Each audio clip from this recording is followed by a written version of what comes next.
રાજ્યના શ્રમ અને રોજગાર મંત્રી કુંવરજી બાવળિયાએ આજે પોતાના જન્મદિવસે શ્રમિક અન્નપૂર્ણા યોજના સેન્ટરની મુલાકાત લીધી હતી।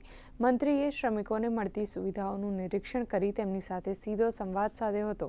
મુલાકાત દરમિયાન મંત્રીએ જણાવ્યું કે શ્રમિકોને પૌષ્ટિક અને સાત્વિક ભોજન મળે તે સરકારની પ્રાથમિકતા છે। હાલ ગુજરાતમાં 293 સેન્ટરો કાર્યરત છે અને નવા બજેટમાં વધુ 300 સેન્ટરો ખોલવાની જોગવાઈ કરવામાં આવી છે।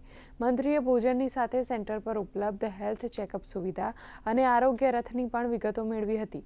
બાંધકામ ક્ષેત્રના શ્રમિકો અને તેમના પરિવાર માટેની આ યોજનાને વધુ વ્યાપક બનાવવાની તેમણે ખાતરી આપી છે।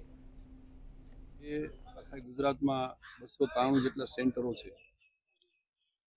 આગામી દિવસમાં લગભગ 121 અમે શરૂ કરવા જઈ રહ્યા છીએ અને આ વખતના બજેટમાં પણ અમે લગભગ 300 જેવા આવા સેન્ટરો શરૂ કરવા માટેનું અમારું આયોજન છે।